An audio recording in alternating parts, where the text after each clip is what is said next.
It is the last day of July 2024. This is another edition of Baseball Today. That is my man, Trevor Plouffe. I am Chris Rose, producer Dan, intern Tommy, along for the ride as well. Did you like how I changed that up? Instead of saying it's July 31st, 2024, I said it's the last day of July?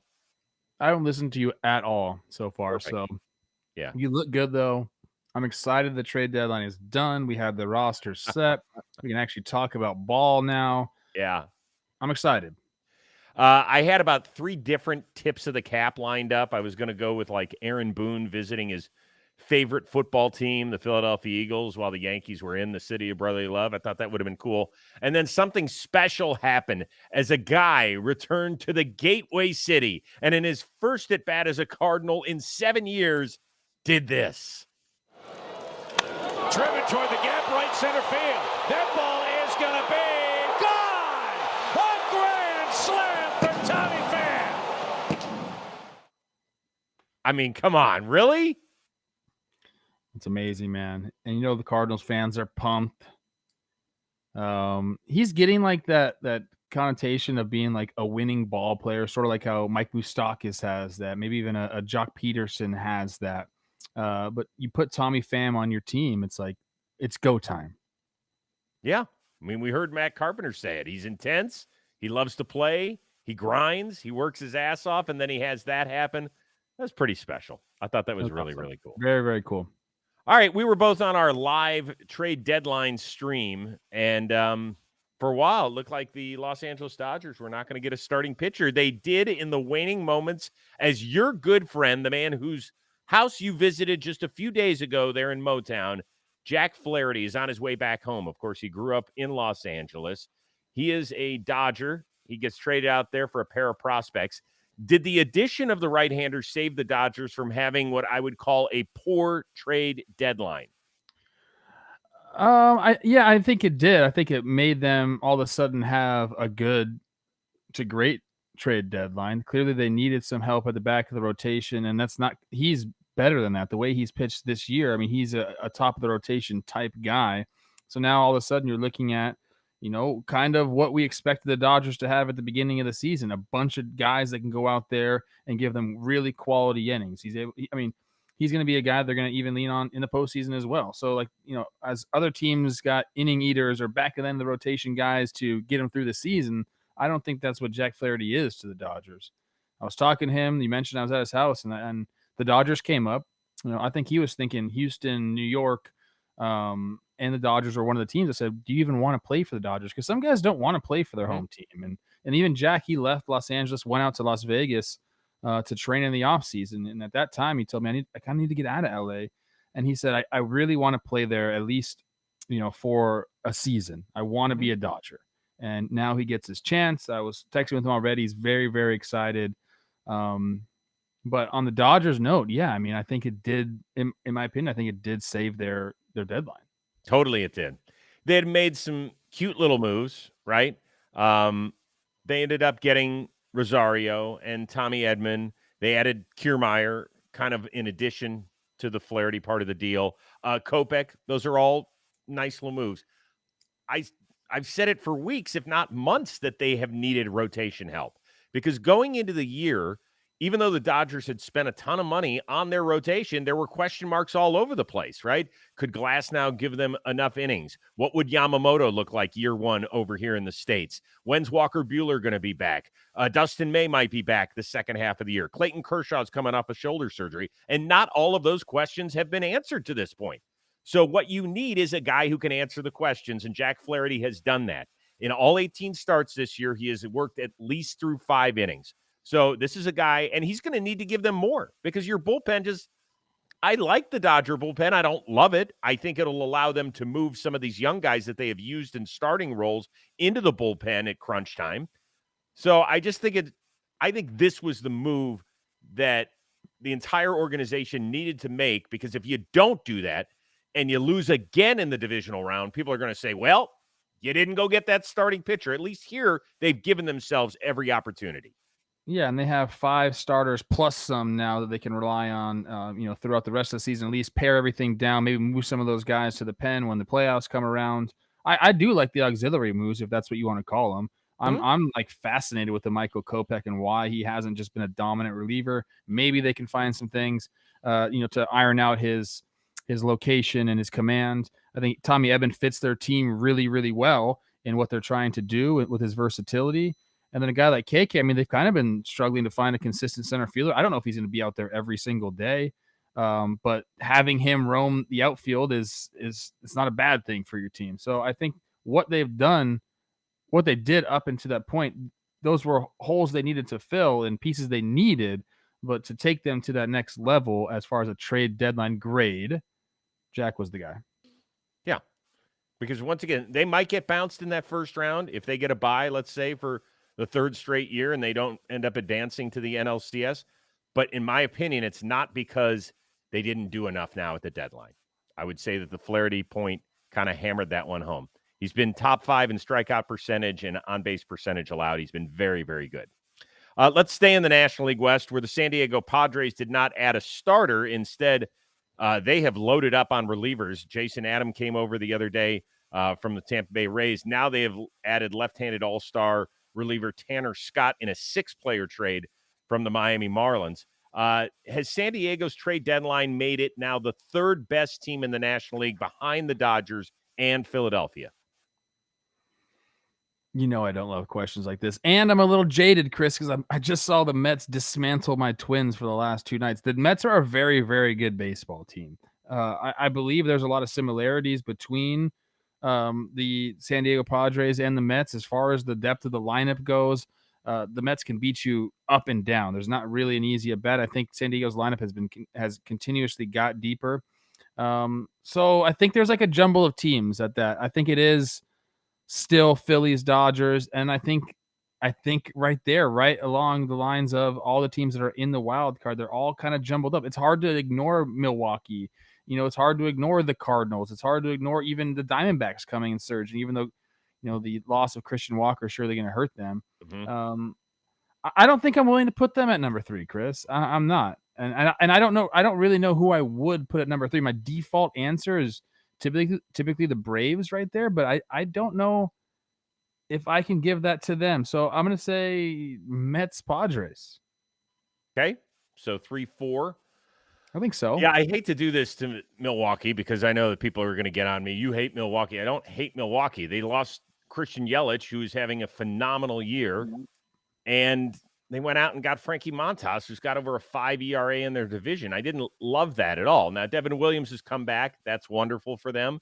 I just think that I'm going to need them to show it to me all the way until they don't show it anymore, and maybe that's unfair. I do like what the Padres have done here because I think they've got some real question marks. I don't think Yu Darvish is going to throw another pitch this year for them.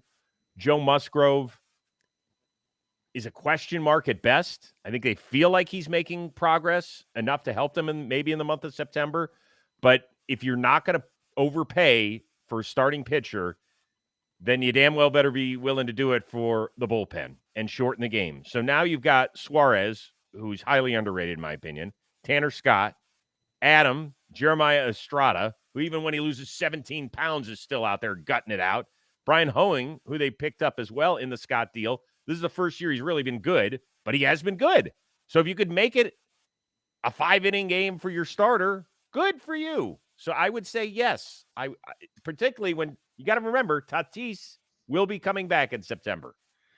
They need Tatis to come back. They need Machado to really get it going. I'm looking at this Mets lineup, and I just think right now it's a better lineup than the I would agree with that rolling out there right now. And Sean Manaea, I don't know if it was the Twins or whatnot. He looked absolutely dominant today, and he's actually had a really nice year. I know, the Mets addressed some of their bullpen stuff. They brought in Paul Blackburn. So, I think maybe the pitching isn't what you'd really expect of the third best team in the National League, but they like the team. The way they're playing at home, everything they're doing right now is – I didn't really believe in them, Chris. I got to be honest with you. They were winning games, and I'm happy for them, and all this silly stuff is going on. But really, when you just break it down, I mean, they're a very well put together lineup. My Mets Your My Mets. Mets. Incredible. Hey, today's episode is brought to you by our friends over at Big League Chew. You may have noticed the We Got Ice fellas, they have partnered with Big League Chew to send one lucky winner to the Little League World Series. Plus, there's a whole lot more. All you have to do is go to johnboymedia.com/BLC and purchase any Big League Chew pack of gum. You're going to be automatically entered for a chance to win the grand prize, featuring a trip to Williamsport for the Little League World Series, a Big League Chew prize pack, and some signed We Got Ice merch. Who knows? Jack might even throw you one of those blitz balls from 1,000,000,000 yards away. Now, every pack purchased is an entry. So the more Big League Chew that you purchase, the more chances you have to win. So go get it now. Full terms and conditions are on our site. Go check it out. Go snag some Big League Chew. Give yourself a chance to win some awesome stuff as well. So once again, head on over to johnboymedia.com/BLC, like Big League Chew, and enter today. Link is in the description. Go get it. I used to crush Big League Chew as a kid, man. Crushed it. Everyone does. That's been around for so long. Yeah. You bring a pack of Big League Chew around kids, it's gone in 2 seconds. I know. But there's always one kid on the team who tries to put the whole bag in his mouth. I might be that kid. Right here. That's awesome. All right, let's get to the American League East, where they are singing All That Jazz in New York. 1-2. Driven deep to right field. Did he get it? Did he get it? Oh, he got it! A 3-run home run. Jazz has done it again, and the Yankees take the lead, 5-4. Yep, he certainly did. Jazz, consecutive games with multiple home runs. He is off and running. Clay Holmes did blow the save in the ninth. However, the Yankees, they actually ended up winning this thing, so they've taken the first two of a 3-game set in Philadelphia. Big picture here, with the AL remaining so tight. The Yankees, they went out and got a couple of strikeout arms for their pen. Mark Leiter, who did pitch in extra innings as a New York Yankee, came over from the Cubs. Enio De Los Santos came over from the Padres. In the meantime, the Orioles went nuts. They added all sorts of stuff. We know about Zach Eflin the other day. They added Trevor Rogers, a starter from Miami, some bullpen help. They picked up Eloy Jimenez from the Chicago White Sox. In your opinion, did both teams really solidify their weaknesses, or do they both still have holes? I would say Baltimore solidified the weaknesses more so than the Yankees did. They didn't make the splash, I guess, that everyone thought they might, and partly because I think Chris Getz got a little gun shy there to deal Robert, to deal Crochet. I don't know how invested they were in getting Flaherty over there since they already had him last year, and I don't think that was really ever a fit for them. So look, you get a couple guys at the back end of your rotation that can get you to the playoffs, and then again, we talk about all the time, like you pare your rotation down. So I think they're going to be okay in that regard, running the guys at the top of the rotation out there. The Eloy thing's very interesting. I'm very curious to see how all that shakes out. That was an interesting move to me. So I think the main thing for them is they went and solidified the back end of the rotation. Fine. I'm fine with the guys they brought over. The Yankees, on the other hand, I don't think. Can we talk about the Orioles together first? Okay, sure. Why did they pick up Eloy Jimenez? I'm not really sure. I'm very curious, dude. I don't know. I'm not sure. Maybe they were like, hey, if we do this for you now, Chris Getz, can we like yeah, that's how it goes. Season? I don't know, dude. Really? A little quid pro quo? I mean, come on. I'm not really sure. Look, the guy's obviously talented, Chris. Like he's had big seasons in the big leagues. He's had trouble staying healthy. And we talk about all the time. We got to sometimes you got to give people the benefit of the doubt. Like, hey, if this guy does get healthy, it's team options the rest of the way, right? After this year. So yes. So they could cut him loose after this season. The thing is, he's got under 650 OPS this year. I know that for a career, it's over 800, but the other thing is the Orioles screwed this up. I have been such a fan of what they have done. They had the best chance out of any team at the deadline to go get exactly what they wanted, right?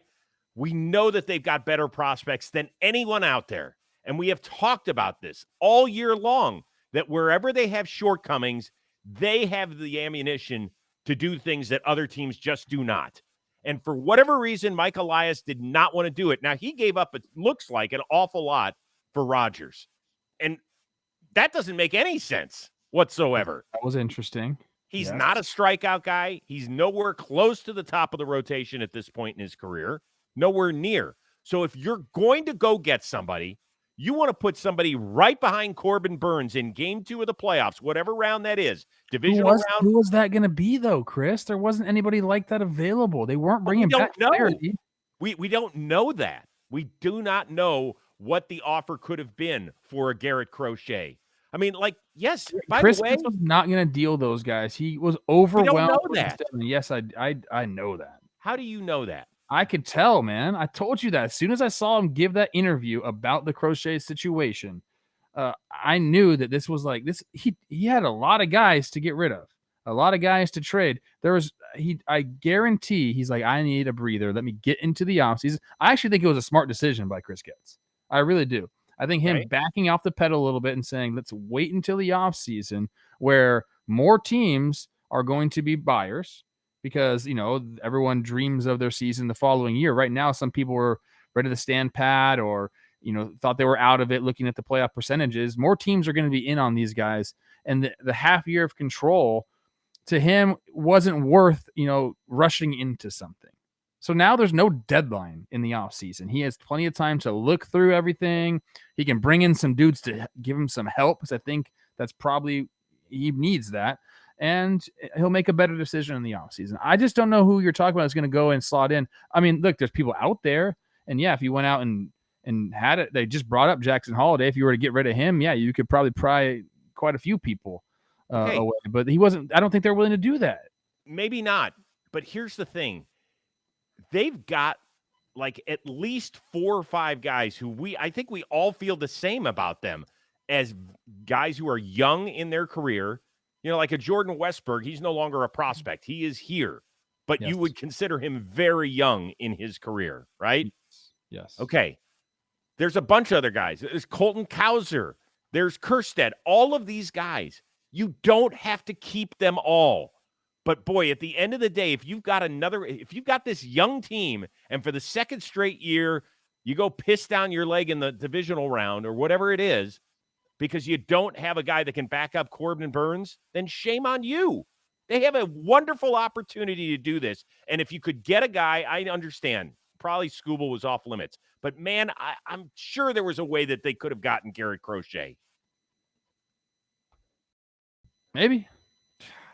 I wanted to see it happen. Look, I in our trade, first of all, Jake Storyhour. Yeah. The best trade deadline episode that we've ever seen. Killed it.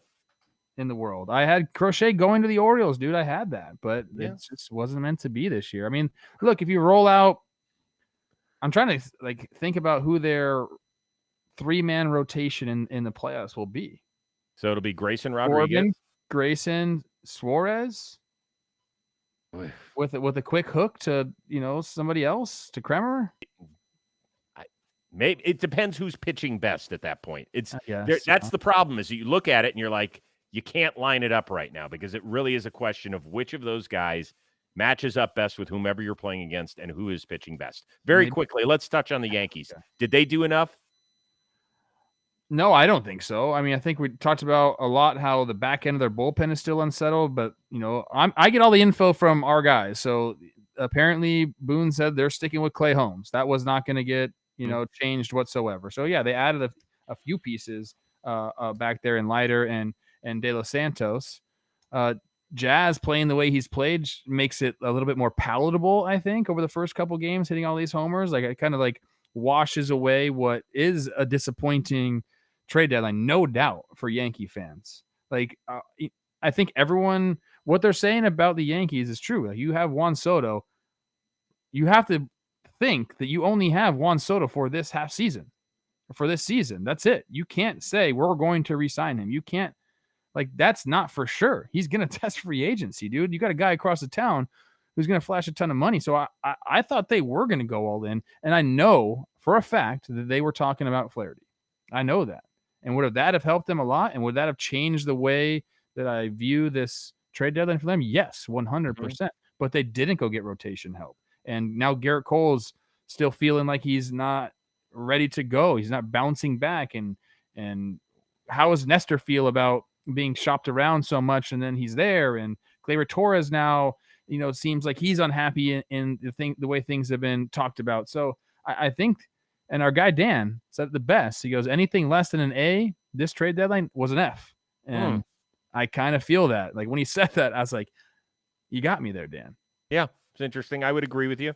I think everything there is a good, solid point. To me, first of all, Mark Leiter coming in, like, I don't know if he walked in mid-game or what. I didn't quite hear that.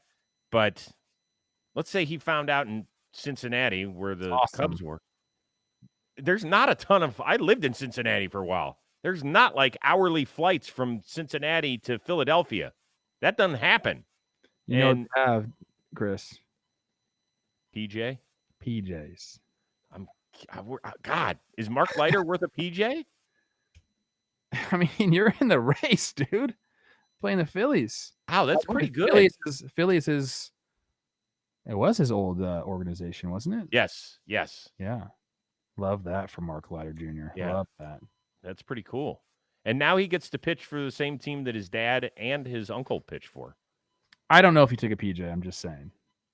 Wow, that's pretty good. What do you think the cut line is at a PJ for so where was he at? Cincinnati? He was in Cincinnati. That's where the Cubs were. To get to Philly, that's a pretty decent ride. That's probably like a 2.5 hour flight. No. What?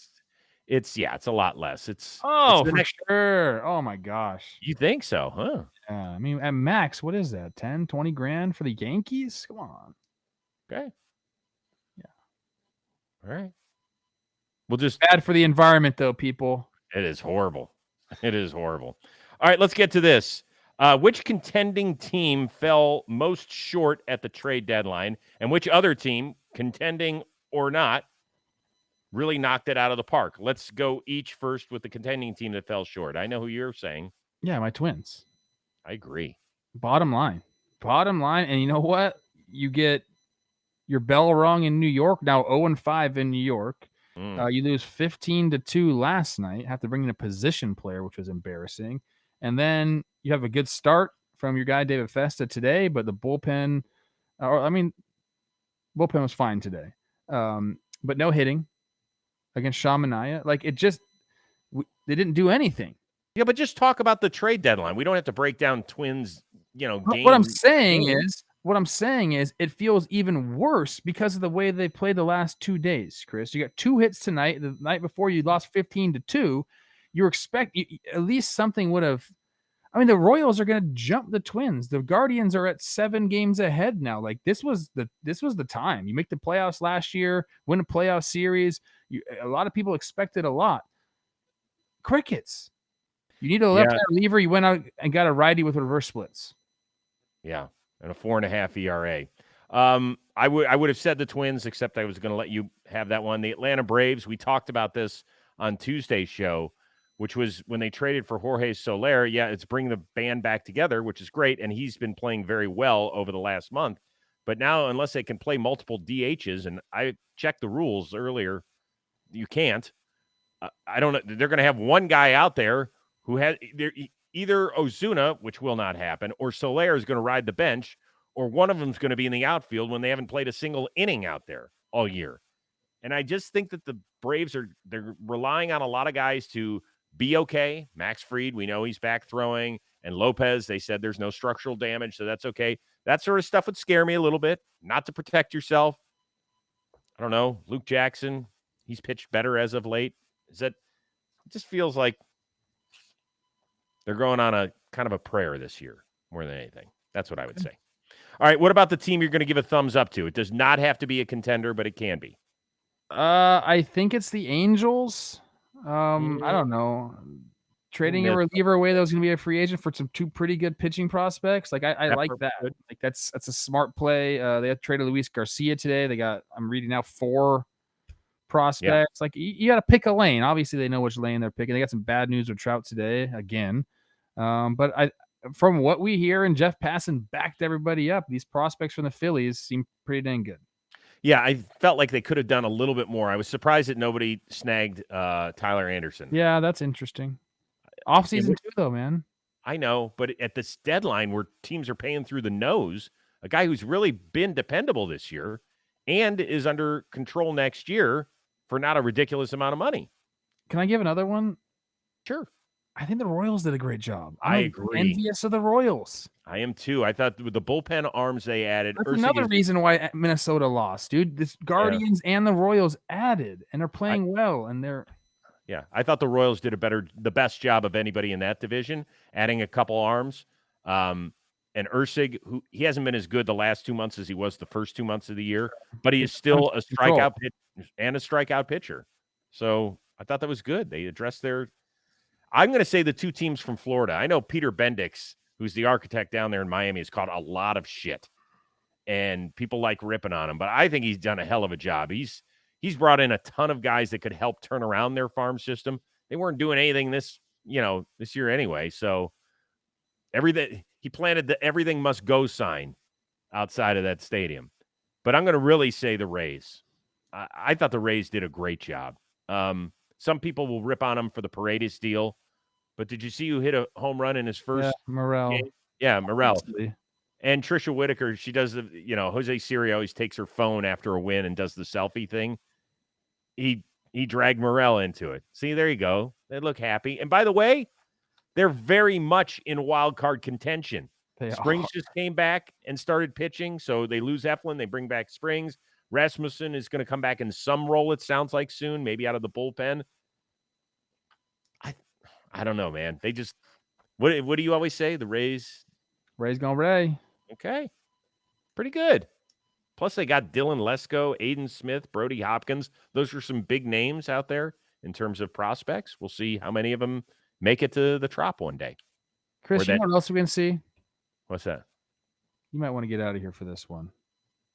Because it's the bottom of the ninth. 2 outs. Bases full, down 3. The crowd on their feet. The drama of baseball is real, and so is all the action at DraftKings Sportsbook. From the first pitch to the final out, DraftKings has you covered with same-game parlays, live betting, odds boosts, and so much more. If you're new to DraftKings, you got to check this out. New customers, you bet $5, and you get $150 in bonus bets instantly. So download the DraftKings Sportsbook app now and use code BASEBALL today. New customers, you bet $5, and you get $150 in bonus bets instantly. That's code BASEBALL today, all one word, only on DraftKings.